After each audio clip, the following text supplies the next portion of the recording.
দর্শক, মাত্র কয়েক ঘন্টার ব্যবধানে মধ্যপ্রাচ্যের পরিস্থিতি কিন্তু বদলে গেছে। আমেরিকা ঘোষণা দিয়েছিল মধ্যপ্রাচ্যের বিভিন্ন দেশ থেকে মার্কিন নাগরিকদের সরে যেতে হবে নিরাপত্তার জন্য। তার পরপরই ঘোষণা করা হয়েছিল আগামী 2-3 দিনের ভেতরে যদি আমেরিকা হামলা বন্ধ না করে তাহলে ইরান অ্যাগ্রেসিভ হয়ে উঠবে এবং মধ্যপ্রাচ্যের সমস্ত মার্কিন ঘাঁটি ধ্বংস করে দেবে। এই কথা ঘোষণার পরপরই কিন্তু আজকে প্রথমবারের মতো ইরান দিনের বেলায় ইরাকের সুলাইমানিয়াতে কুর্দি গেরিলাদের উপরে, কুয়েতে মার্কিন ঘাঁটি, বাহরাইনে মার্কিন ঘাঁটি এবং জর্দানের আজরাক বিমান ঘাঁটিতে হামলা চালিয়েছে। এবং একই সাথে ইরানের পক্ষ থেকে ঘোষণা করা হয়েছে তারা আমেরিকার সাথে যে ইসলামাবাদ সমঝোতার স্মারক সই করেছিল সেটা বাতিল করলো। আনুষ্ঠানিকভাবে আজকে ইরান ঘোষণা করেছে। মধ্যপ্রাচ্যের পরিস্থিতি যে দ্রুত বদলে যাচ্ছে এবং বড় রকমের সংঘাতের দিকে যাচ্ছে তা মোটামুটিভাবে বোঝা যাচ্ছে। এদিকে বিস্ফোরক মন্তব্য করেছেন নিউ ইয়র্কের মেয়র জোহরান মামদানি। তিনি বলেছেন, নেতানিয়াহু জাতিসংঘ সাধারণ পরিষদের অধিবেশনে যোগ দিতে এলে তাকে নিউ ইয়র্কে গ্রেপ্তার করা হবে। তবে আমেরিকার আইন কি বলছে সেটিও একটি গুরুত্বপূর্ণ বিষয়। সুপ্রিয় দর্শক, এই সব বিষয় নিয়ে এখন আমি বিস্তারিত আলোচনা করার চেষ্টা করব। আশা করি আপনারা শেষ পর্যন্ত সঙ্গে থাকবেন। খুবই গুরুত্বপূর্ণ বিষয়, ফলে এই আলোচনা ভালো লাগবে। আর ভিডিও ভালো লাগলে লাইক, কমেন্ট, শেয়ার করবেন এবং চ্যানেলটি সাবস্ক্রাইব করে সাথে থাকবেন। দর্শক, চলুন আমরা বিস্তারিত আলোচনায় চলে যাই। দর্শক, প্রথমেই যে কথা বলতে হবে, আমি দুপুরের ভিডিওতে বলেছিলাম, এক লাইনে সেই কথাটা জাস্ট আপনাদেরকে মনে করিয়ে দিই। আমেরিকা কিন্তু মধ্যপ্রাচ্যের সব দেশ থেকে তাদের নাগরিকদের সরে যাওয়ার জন্য বলেছে। কেন বলেছে? হিসাব সোজা, বড় রকমের সংঘাত বা বড় রকমের কিছু ঘটতে যাচ্ছে, তার মানে আমেরিকা ইরানের উপরে বড় রকমের হামলা চালাবে। আলটিমেটলি ইরানও তার বিরুদ্ধে জবাব দেবে। এখন আমেরিকা মধ্যপ্রাচ্যের সমস্ত দেশ থেকে মার্কিন নাগরিকদের সরে যেতে বলল, তার মানে কি আমেরিকা আসলে ইরানের উপর পরমাণু বোমা হামলার চিন্তা করছে কিনা? এটা কিন্তু সবচেয়ে বড় আশঙ্কার জায়গা। যাই হোক, তারা যদি সেই চিন্তা করে, ইরানের পক্ষ থেকে তো বলাই হয়েছে, গতকাল ইরানের পক্ষ থেকে বলেছে যে আমেরিকা যদি ইরানের উপর পরমাণু বোমা হামলা চালায় তাহলে ইসরায়েলকে মানচিত্র থেকে মুছে দেওয়া হবে। এখন এই প্রেক্ষাপটে মোটামুটি যা বোঝা যাচ্ছে, যা পরিস্থিতি তৈরি হলো, তাতে কিন্তু বড় রকমের একটা সংঘর্ষের সম্ভাবনা বা আশঙ্কা সামনে তৈরি হয়েছে এবং বড় রকমের একটা সংঘর্ষ আসলে হতে যাচ্ছে মনে হচ্ছে। কারণ হচ্ছে আমেরিকা নাগরিকদের সরে যেতে বলল, ইরান দিল ওই ঘোষণা যে আমরা অ্যাগ্রেসিভ হয়ে যাব এবং মধ্যপ্রাচ্যের সমস্ত মার্কিন ঘাঁটি ধ্বংস করে দেব। এরপরেই ইরানের পক্ষ থেকে বিভিন্ন অবস্থানে এবং বিভিন্ন লক্ষ্যবস্তুতে দিনের বেলায় হামলা হয়েছে এবং এই সমস্ত হামলায় বড় রকমের ক্ষয়ক্ষতির মুখে পড়েছে আমেরিকা। এর ভিতরে ইরাকের কুর্দিস্তান অঞ্চল যেটা, সেই অঞ্চলে সুলাইমানিয়া প্রদেশে ইরান কুর্দি গেরিলাদের উপর হামলা চালিয়েছে। সেখানে ইরানের কুর্দিরা জট পাকায়, ষড়যন্ত্র করে ইরানের বিরুদ্ধে স্থল অভিযান বা সন্ত্রাসী হামলার পরিকল্পনা করছিল, দিয়েছে সেখানে হামলা চালিয়ে ইরান। একেবারে ইরানের সীমান্তবর্তী এলাকা, উত্তর পশ্চিম সীমান্তে, ইরাকের সীমান্তে। এরপরে কুয়েতে যে হামলা চালিয়েছে তাতে একাডেমি অফ সিকিউরিটি এই কমপ্লেক্সে, এই ভবন কমপ্লেক্সে হামলা চালিয়েছে এবং সেই কমপ্লেক্স আগুনে জ্বলে ছারখার হয়ে গেছে। এপাশে জর্দানের যে আল আজরাক বিমান ঘাঁটি, সেই বিমান ঘাঁটিতে ইরান সমন্বিত হামলা চালিয়েছে ড্রোন এবং ক্ষেপণাস্ত্র দিয়ে। ড্রোন এবং ক্ষেপণাস্ত্র দিয়ে হামলা চালানোর পর সেখানে অন্তত 2টো যুদ্ধ বিমান, F-35 হতে পারে অথবা F-16 হতে পারে অথবা 2 রকমেরই হতে পারে, 2টো যুদ্ধ বিমান এবং 3টি অ্যাডিশনাল এয়ারক্রাফট ধ্বংস হয়েছে। এই অ্যাডিশনাল এয়ারক্রাফট মানে সম্ভবত হয় গোয়েন্দা বিমান আর না হয় ওই যে জ্বালানি সরবরাহকারী বিমান, মানে রিফুয়েলিং ট্যাঙ্কার। KC-135 হতে পারে, KC-46 হতে পারে। 3টা ধ্বংস হয়েছে। আল আজরাক ঘাঁটিতে মোট 5টা বিমান ধ্বংস হয়েছে। এটা অনেক বড় ঘটনা। এবং সবচেয়ে বড় ইঙ্গিত যেটা, সেটা হচ্ছে যে আমেরিকা ইরানের উপর হামলা চালালে পাল্টা জবাব দেয় ইরান। আজকে দিনের বেলায় যে হামলা হয়েছে তাতে ইরান কিন্তু স্বতন্ত্রভাবেই হামলা চালিয়েছে। আমেরিকাও ইরানের বিরুদ্ধে তো হামলা গত রাত পর্যন্ত চালিয়েছে 7মবারের মতো। এতে মোট এ পর্যন্ত ইরানে 50 জন নিহত এবং 500-র মতো আহত হয়েছে। এছাড়া ইরানের দক্ষিণাঞ্চলে যে সমস্ত এলাকা, তাতে মোট 116টি টেলিকমিউনিকেশন টাওয়ার নষ্ট হয়েছে এই কয়েকদিনের মার্কিন হামলায়। তো এই প্রেক্ষাপটে বা এই অবস্থার ভেতরে ইরানের পক্ষ থেকে আজকে ঘোষণা করা হয়েছে যে ইরান আনুষ্ঠানিকভাবে আজকে থেকে ইসলামাবাদ সমঝোতা স্মারক থেকে বের হয়ে গেল। তার মানে এর কোনো ধারা উপধারা এখন আর ইরান বাস্তবায়ন করতে বাধ্য নয়, বাস্তবায়ন করবে না। এ কয়েকদিন যদিও আমেরিকা এবং ইরানের ভেতরে যুদ্ধ ছিল, কিন্তু ইরান এই চুক্তি বাতিল করেনি। আমেরিকা বলেছিল যে ডিল ইজ ওভার, মার্কিন প্রেসিডেন্ট ডোনাল্ড ট্রাম্প বলেছিল, কিন্তু ইরানের পক্ষ থেকে এরকম কোনো ঘোষণা দেওয়া হয়নি। আজকে আনুষ্ঠানিকভাবে ঘোষণা দেওয়া হয়েছে। এই ঘোষণা দিয়েছেন ইরানের অন্যতম উপপররাষ্ট্রমন্ত্রী কাজেম গরিবাবাদী। সেই অনুষ্ঠানে সম্ভবত জাতীয় সংসদের স্পিকার বাকের কলিবাবও ছিলেন।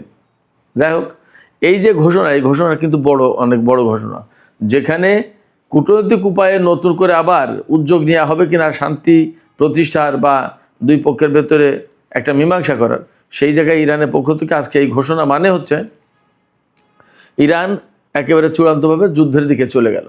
এপাশে পাকিস্তানের পররাষ্ট্রমন্ত্রী আজকেও বলেছেন যে ইসলামাবাদ ঘোষণা বাস্তবায়ন করা উচিত, এর আলোকে শান্তি প্রতিষ্ঠার চেষ্টা করতে হবে, কিন্তু ওপাশে ইরান সমঝোতা স্মারক বাতিল করে দিয়েছে। এপাশে পাকিস্তানে নিযুক্ত ইরানের রাষ্ট্রদূত রেজা আমিরি তিনি বলেছেন ইরানের যে সমস্ত বেসামরিক লক্ষ্যবস্তুতে হামলা চালিয়েছে এটা আমেরিকার পক্ষ থেকে এক ধরনের উন্মাদনা ছিল। এই উন্মাদনার জবাবে ইরানকে এখন ওই ইসলামাবাদ সমঝোতা স্মারক থেকে বের হয়ে আসতে হলো এবং আমেরিকার বিরুদ্ধে বড় রকমের যুদ্ধ শুরু করতে হলো। তো এই যে ইরানি কর্মকর্তাদের অবস্থান ঘোষণা, সামরিক বাহিনীর মার্কিন অবস্থানগুলোতে দিনের বেলায় হামলা, তার আগে ইরান এবং আমেরিকার পক্ষ থেকে পাল্টাপাল্টি ঘোষণা, সব কিছু মিলে মোটামুটি পরিষ্কার হচ্ছে যে মধ্যপ্রাচ্যের পরিস্থিতি কিন্তু খুব দ্রুত বদলে যাচ্ছে। এবং আমরা যে কথা বলে আসছি গত 2 দিন ধরে, যে মধ্যপ্রাচ্যের চূড়ান্ত লড়াই শুরু হতে যাচ্ছে কিনা, গত রাতের ভিডিওতে আমরা বলেছিলাম, অর্থাৎ 17 জুলাই রাতের ভিডিওতে বলেছিলাম যে ইরানের পক্ষ থেকে বলা হয়েছে যে মার্কিন নৌবাহিনীর বিরুদ্ধে ইরান খুব শর্ট টাইমে চূড়ান্ত যুদ্ধ শুরু করবে এবং সেই চূড়ান্ত যুদ্ধের 0 আওয়ার, এই 0 আওয়ার একদম কাছাকাছি চলে এসেছে। তার মানে যে কোনো মুহূর্তেই ভয়ঙ্কর যুদ্ধ শুরু হতে পারে হরমুজ প্রণালীতে। তো আমরা সবগুলো ডট যদি মিলাই তাহলে দেখা যাবে যে আমাদের কথাই মোটামুটি অনেকটা ঠিক হতে যাচ্ছে। মধ্যপ্রাচ্যে বড় ধরনের সংঘর্ষ শুরু হতে যাচ্ছে এবং হতে পারে এই লড়াই একেবারে চূড়ান্ত লড়াই, যে লড়াইয়ের ভেতর দিয়ে ইরান এবং আমেরিকার মধ্যে অনেক কিছুর ফয়সালা হবে। সেই লড়াইয়ের দিকেই সম্ভবত এগিয়ে যাচ্ছে। জানি না আসলে পরিণতি কি হবে, তবে আশঙ্কা কিন্তু আমার তেমনই। সুপ্রিয় দর্শক, এ পাশে আরও গুরুত্বপূর্ণ 3টি খবর আছে অন্তত। একটা হচ্ছে নিউ ইয়র্কের মেয়র মামদানি, জোহরান মামদানি, তিনি ঘোষণা দিয়েছেন আগামী সেপ্টেম্বর মাসে ইসরায়েলের প্রধানমন্ত্রী বেনিয়ামিন নেতানিয়াহু যদি নিউ ইয়র্ক শহরে আসে জাতিসংঘ সাধারণ পরিষদের অধিবেশনে যোগ দিতে, তাহলে তাকে গ্রেপ্তার করা হবে। জাতিসংঘ সদর দপ্তর কিন্তু নিউ ইয়র্ক শহরে, আর নিউ ইয়র্ক শহরের মেয়র কিন্তু জোহরান মামদানি। অতএব তার এই ঘোষণার গুরুত্ব কিন্তু অনেক। আন্তর্জাতিক অঙ্গনে আমেরিকার সাথে ইসরায়েলের সম্পর্ক এবং নেতানিয়াহুর আমেরিকা সফর অনেক কিছুর সাথে জড়িত এবং এর গুরুত্ব কিন্তু অনেক। এই যে মামদানি ঘোষণা দিলেন, এই ঘোষণা ডেফিনেটলি ফিলিস্তিন, লেবানন বা ইসরায়েলের বিরুদ্ধে যে সমস্ত দেশ তাদের পক্ষে গেল। এখন প্রশ্ন হচ্ছে যে মামদানি নেতানিয়াহুকে আটক করতে পারবেন কিনা। এই প্রশ্ন তুলছি কেন? এই প্রশ্ন তুলছি এই কারণে যে আমেরিকা কিন্তু আইসিসির সদস্য না, আন্তর্জাতিক অপরাধ আদালত যেটা তার সদস্য না। যারা সদস্য না তাদের জন্য কিন্তু আইসিসির আইন বা কোনো গ্রেপ্তারি পরোয়ানা বাস্তবায়ন করা মাস্ট না, অবশ্যই না, ম্যান্ডেটরি না। গাজায় গণহত্যা চালানোর অভিযোগে আন্তর্জাতিক অপরাধ আদালত নেতানিয়াহুর বিরুদ্ধে গ্রেপ্তারি পরোয়ানা জারি করেছে। এই যে নেতানিয়াহুর বিরুদ্ধে গ্রেপ্তারি পরোয়ানা জারি করলো আইসিসি, এই পরোয়ানা বাস্তবায়ন করার দায়িত্ব যারা আইসিসির সদস্য তাদের। আমেরিকা যেহেতু আইসিসির সদস্য না, ফলে তারা কিন্তু এই আইন মানতে বাধ্য না। সেক্ষেত্রে মামদানি কি নেতানিয়াহুকে গ্রেপ্তার করতে পারবেন কিনা, কারণ আমেরিকা তো আইসিসির সদস্য না। এখন প্রশ্ন হচ্ছে, নিউ ইয়র্কের মেয়র হিসেবে জোহরান মামদানি আইনগতভাবে তার বিরুদ্ধে কোনো ব্যবস্থা নিতে পারবেন কিনা সেটা খতিয়ে দেখার ব্যাপার, বা আমেরিকার আইনের কোনো ফাঁক ফোকর আছে কিনা যে ফাঁক ফোকর দিয়ে নেতানিয়াহুকে গ্রেপ্তার করার ব্যবস্থা করা যায়। এইগুলো খতিয়ে দেখছেন মামদানি। তিনি বলেছেন যে আমি আইন বদলাবো না, তবে আইন, বর্তমান আইনের যা আছে তা কি আছে সেগুলো আমরা খতিয়ে দেখার চেষ্টা করছি। যদি এই আইনের ভেতরে এমন কোনো অপশন থাকে, প্রভিশন থাকে নেতানিয়াহুকে গ্রেপ্তার করা যাচ্ছে, তাহলে গ্রেপ্তার করব। মামদানি আজকে কেন এই কথা বলছেন?